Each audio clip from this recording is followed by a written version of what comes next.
In the frozen heart of the Alps, where silence meets snow and wind shapes stone, a guardian was born, not from conquest, but from care. This is the Bernese Mountain Dog, the gentle giant of the Alps. Its story begins long before the Swiss cross flew above mountain villages, when the world was ruled by Roman steel and the march of legions. Wherever the Romans went, their mastiffs followed, massive, fearless, unflinching war dogs bred to guard, pull, and endure. When the empire reached the valleys of Helvetia, modern Switzerland, those mastiffs met the cold and did not leave. Generations passed. The war dogs became farm dogs. The fighters became guardians. Through centuries of snow and stone, they evolved with the land. Thick fur woven for the cold, bodies built for labor, and hearts forged for loyalty.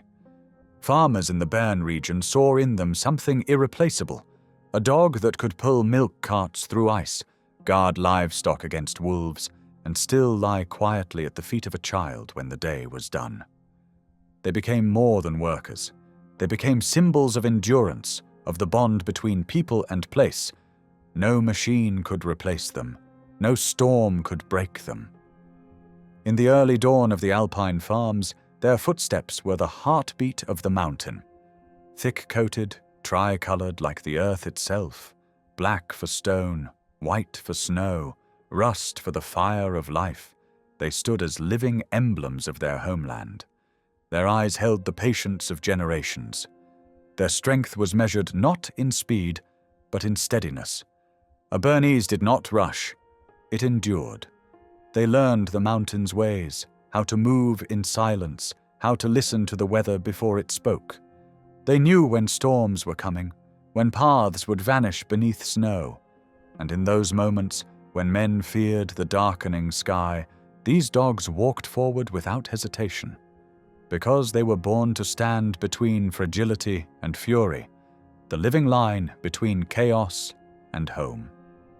For centuries, every Swiss family that lived among those mountains owed its safety to one. When wolves came in winter, the Bernese stood their ground. When carts got stuck in mud, they pulled without complaint. When children wandered too far, they followed and led them back. They were not commanded. They understood. The Alps taught them duty in silence, and they never forgot. The farmers called them Durbachler, after a village where the best of them were bred. Dogs of work, worth, and warmth. And in their heavy fur and gentle gait, the people saw something that reflected themselves. Simple, resilient, honest. They weren't dogs of the rich. They belonged to the earth, to the hands that tilled it and the families that lived by it. And that's what made them pure, not in bloodline, but in purpose. Their greatness was quiet, measured in work done, not work shown. They carried milk to market, guarded stables at night, and broke trails through fresh snow for those who would follow. Every mark on their coat told a story. Black for endurance, white for faith, rust for devotion. And through centuries of change, they remained unchanged, gentle but immovable, strong but never cruel. To live beside one was to live with something that made you better. Because they did not demand admiration, they taught it. As Europe rose and fell, empires burned and borders shifted, the Bernese kept their vigil on the mountains, unchanged, unbothered, eternal. They watched centuries move beneath their feet, and they stayed. Because some guardians don't follow history, they outlast it. This is where their story begins, in a land of ice and fire, of stone and spirit, where a dog was forged not to rule, but to remain.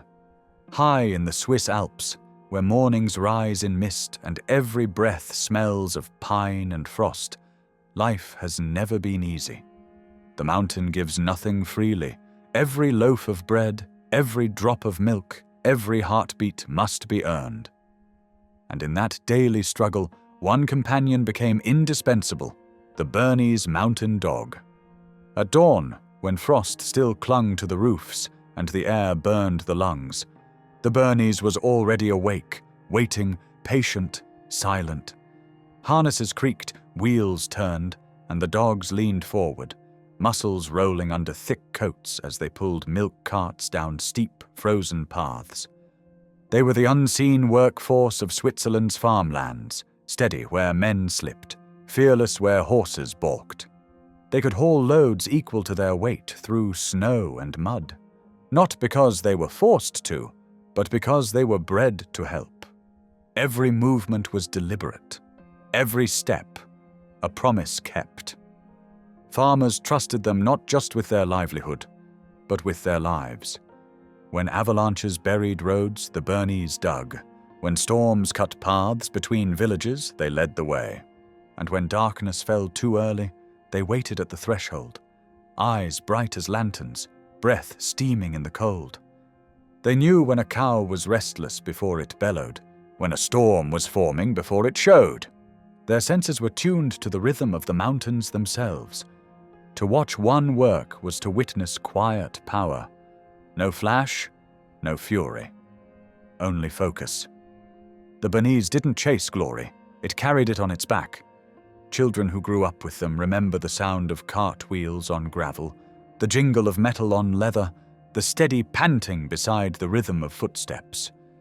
It was the soundtrack of the Alps, a symphony of endurance and grace. Evenings told the same story.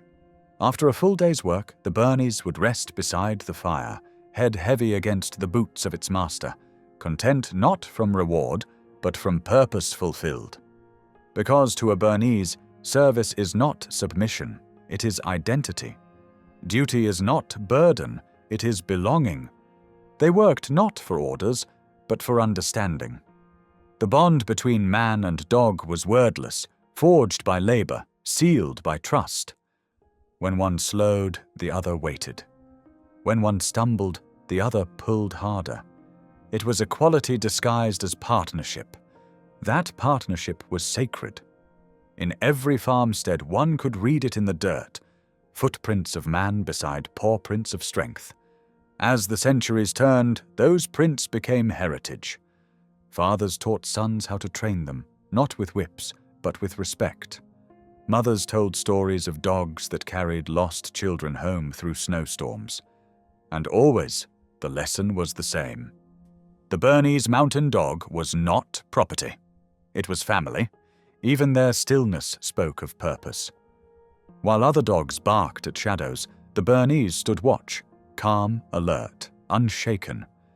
If danger approached, their warning was low, deliberate, and final. A bear might hesitate at that sound. A thief would not hear it twice. Yet when the threat passed, gentleness returned like a spring thaw. They would nuzzle the very hands they had just defended. They were protectors that never forgot how to comfort. That balance, strength without cruelty, courage without pride, became their signature. It defined what the Swiss came to call the working spirit, the belief that dignity lies not in power, but in perseverance. In villages like Durbach and Riggersberg, where roads were steep and winters long, the Bernese became symbols of hope. Farmers carved their likeness into wood. Travelers wrote of their patience in journals carried across Europe. And slowly, word spread beyond the mountains. Artists painted them beside milk carts and barns. Poets described them as gentle giants draped in night and flame. But to the Swiss, they remained what they had always been.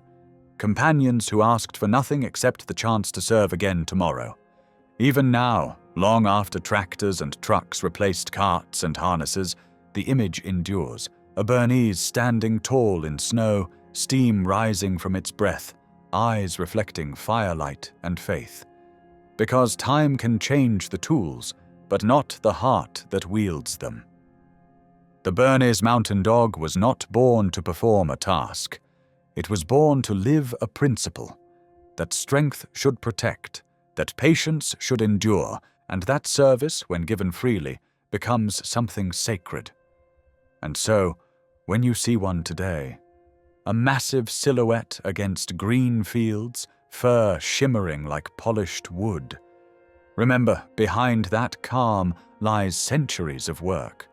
Behind that gentleness lies the strength of mountains. And behind those eyes lies the memory of every cart pulled, every life guarded, every promise kept.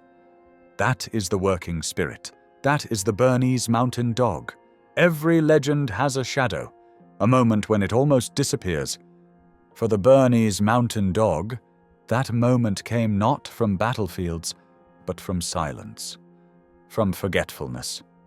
The 19th century brought change to the Swiss Alps. Machines replaced muscle, carts gave way to engines, farms grew smaller, villages modernized, and the great working dogs, the very hearts of the mountains, were no longer needed. Where once every farm kept a Bernese, now only a handful remained. Old, scarred, faithful, their purpose fading with the passing of their masters. The world was moving forward, and it had no place for patience. For a time, the Bernese Mountain Dog became a ghost. A memory whispered among farmers who remembered when strength wore fur. Their numbers fell so low that even the name Duurbachler was nearly forgotten. But destiny is stubborn, and so were the people of Bern. In the late 1800s, a few farmers refused to let the story end. Among them was a man named Franz Schertenleib, a quiet dairyman from the village of Durbach. He looked at the old dogs that roamed the hills and saw not relics, but relics worth saving. He began traveling from farm to farm, searching for pure specimens, broad-chested, tri-colored, steady-eyed. He bred them with care, with reverence. He called them not workers, but heritage. Others joined him. In 1907, the first official club for the Bernese Mountain Dog was formed in Switzerland. It was more than a registry. It was a rescue mission. They gathered in small barns, bringing dogs descended from survivors of storms and time. They compared markings, temperament, build. Every decision they made was a promise to the past. And slowly, the ghost returned to flesh. The breed re-emerged. Stronger, prouder, its coat gleaming like the mountains after rain. It wasn't long before the rest of the world took notice. In 1908, the Bernese appeared at a dog show in Bern, and astonished the judges. They saw power without aggression, grace without vanity, a working dog that looked like royalty. Soon, breeders across Europe sought them. By the time World War I erupted, the Bernese had already become a national treasure. And then came fire. The Great War tore through Europe like a storm through forest. Men went to battle, farms emptied, and food ran scarce. Many breeds vanished in those years, sacrificed to hunger and hardship. But the Bernese endured, not in kennels, in kitchens, in barns, in the homes of farmers who shared their last scraps with them. Because they couldn't imagine the mountain without its guardian. When the war ended, those same dogs became symbols of recovery. They had stood by their people in silence, through fear, famine, and grief. And when peace returned, they emerged not as relics, but as reminders of loyalty that never left. Their fame spread once more, crossing borders with soldiers and travelers, who told stories of the giant mountain dogs that pulled, guarded, and comforted without complaint. By the 1930s, the Bernese had found new homes in Germany, France, and the United States. In America, they were admired not for labor, but for character. Families saw in them something the modern world lacked: calm strength, steady heart, quiet dignity. Then came war again. World War II, and once more chaos swept across the continent. But this time, the Bernese did not fade. They had become too deeply rooted in the human spirit. Farmers hid them. Breeders smuggled them across borders. In bomb shelters, their warmth comforted frightened children. On farms stripped bare, they pulled what the horses could not. They were not soldiers, but they were survivors. And when the guns finally fell silent, the Bernese Mountain Dog stood among the living. A breed that had endured 2 wars, 2 famines, and still carried itself with the same quiet grace. After the 1940s, the world began to rebuild. And in that rebuilding, the Bernese became a symbol of what was worth saving. They represented everything people feared they had lost: loyalty, patience, gentleness, endurance. In post-war Europe, as cities rose from rubble and people searched for something good to hold on to, they found it in the Bernese. They became not just farm dogs, but family dogs, not just symbols of work, but of hope. They appeared in parades, in therapy programs, in schools and hospitals. Wherever comfort was needed, they arrived, massive, soft, unwavering. And though the machines had replaced their labor, nothing could replace their presence. Because the world discovered something the farmers had always known. You can build engines to carry weight, but you cannot build engines to carry hearts. The Bernese did both, and so they endured. Through wars, through progress, through time, not because of what they could do, but because of what they were. A reminder that strength means little without gentleness, and that loyalty, once given, can outlast empires. Some power shouts, some power sings. The Bernese Mountain Dog does neither. It simply stands beside you, and the room grows safe. For centuries, the world measured the Bernese by what it could pull, guard, or endure. But those who lived with them knew a deeper measure. The way a massive head rests on a child's lap, the way a great body shifts to shield without smothering, the way a quiet gaze steadies a trembling hand. In the Bernese, strength learned patience, courage learned tenderness, and love learned how to stay. They are giants, yes, but their souls move softly. You don't command a Bernese into affection, you are invited into it. They choose closeness not as habit, but as promise. Where you go, they go. Not from neediness, but from devotion. Morning in a Bernese home begins with presence. Footsteps in the hallway, a breath at the door, the soft thump of a tail that trusts the day. They trot beside you, matching your pace without being asked. A living metronome keeping time with your life.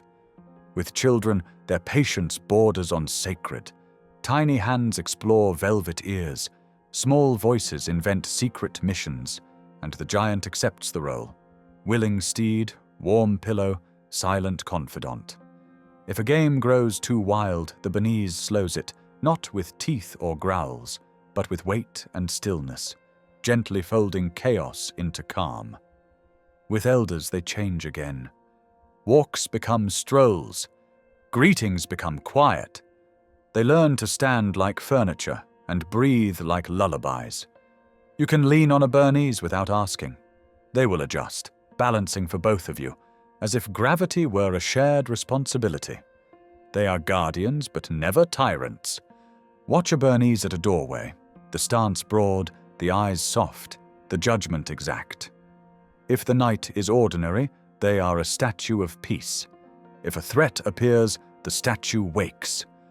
Voice low, chest resonant, a warning older than the mountain itself.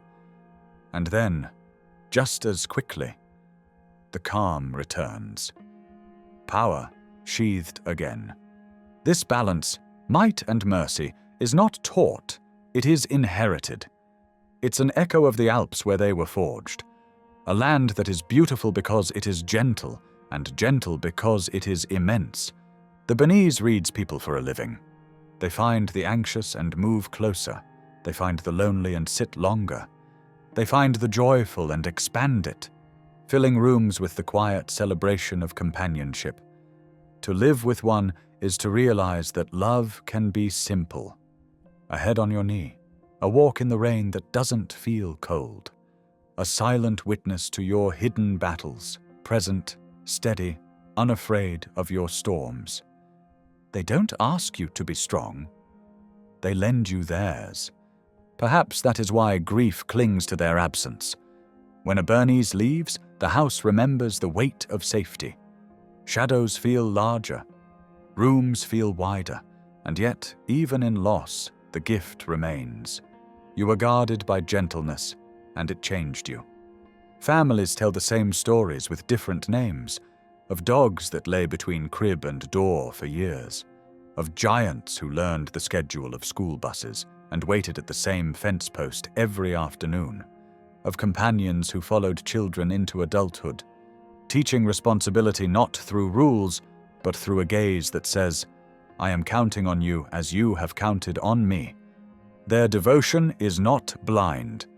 It is observant. A Bernese notices when you are tired and walks on your quieter side.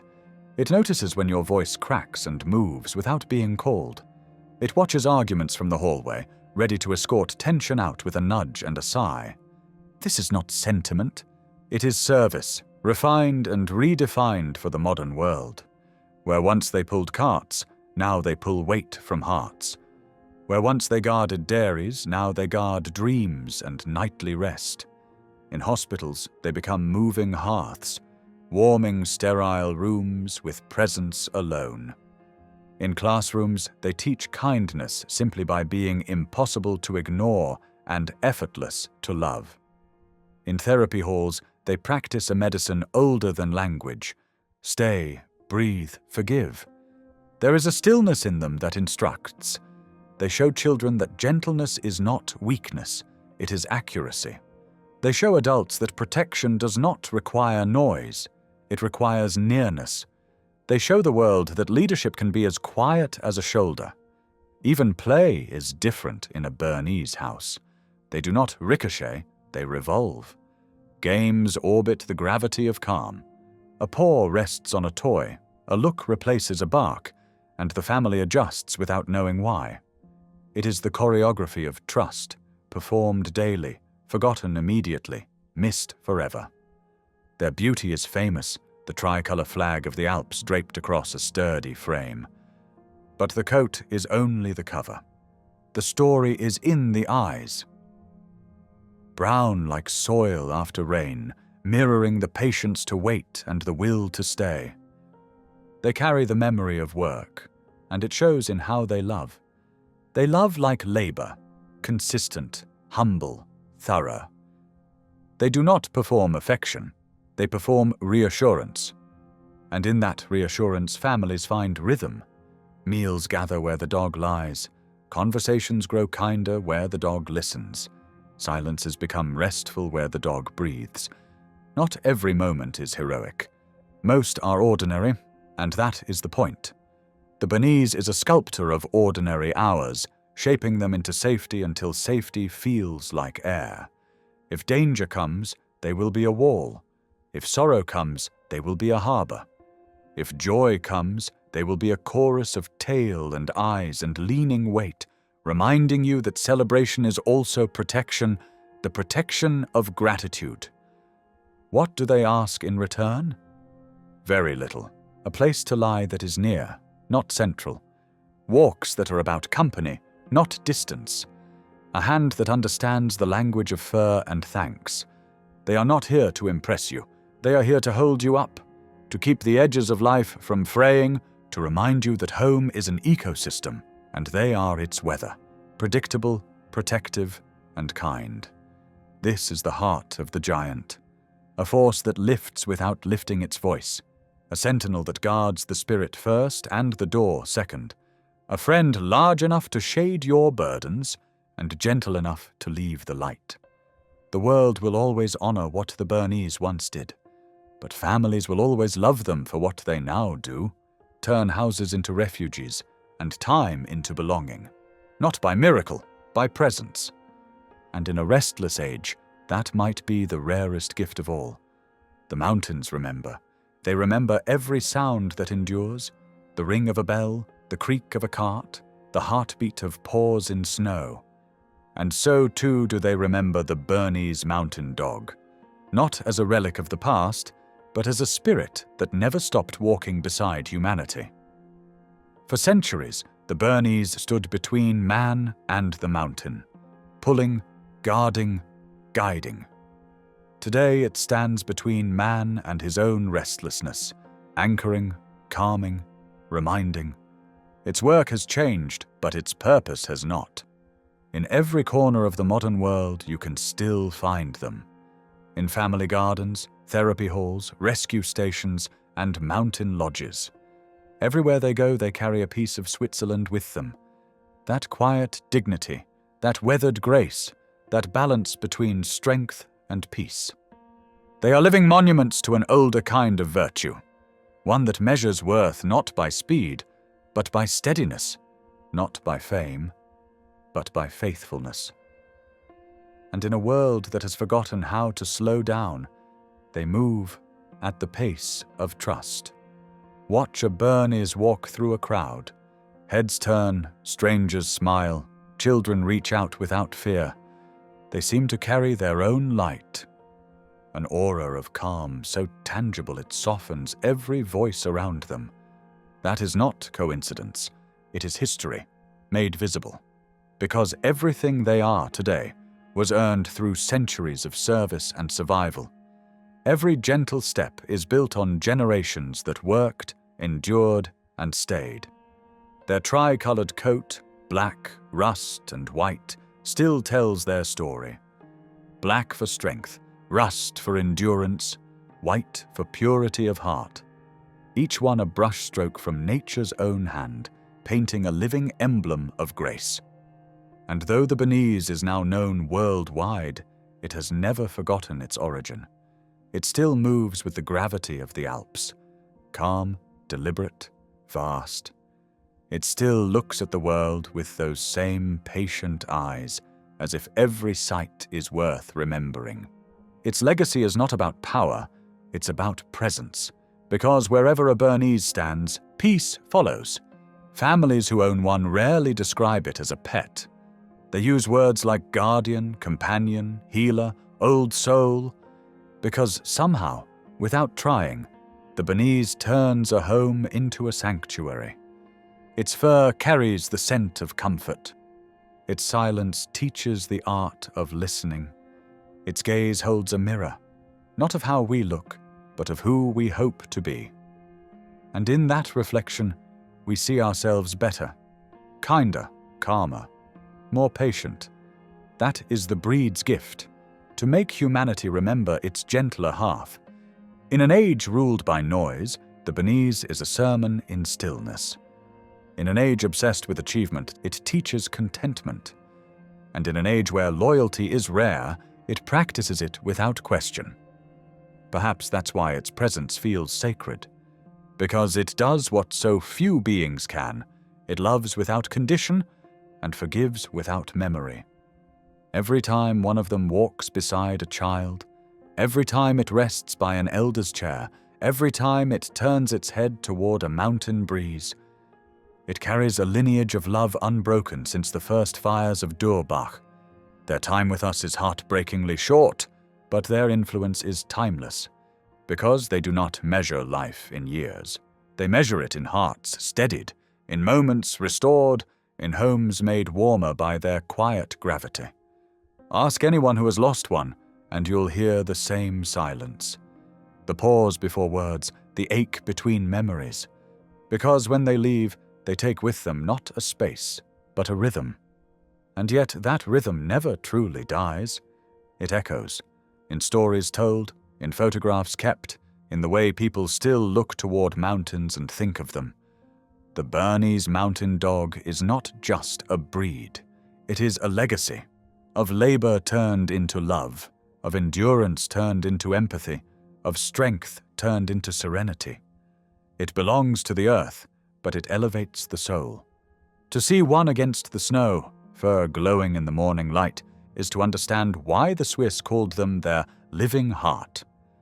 Because they don't just live in the Alps, they live like the Alps, patient, immovable, eternal, and that is why, even far from home, they remain the soul of the mountains. Everywhere they go, they remind us of something the world keeps forgetting. That gentleness is not the absence of power, but the mastery of it. That love, when carried quietly, can move mountains. And that the truest strength is not found in the roar of thunder, but in the steady heartbeat of a companion who has never once failed to stand by your side. That is the legacy of the Bernese, not carved in stone, not written in books, but breathed, lived, and carried. From hand to fur, from heart to heart, from mountain to memory. They are grace given weight, strength given warmth, faith given form. As long as there are people who value those things, the Bernese Mountain Dog will never vanish. Because legends do not die. They live quietly in the places that still know how to listen.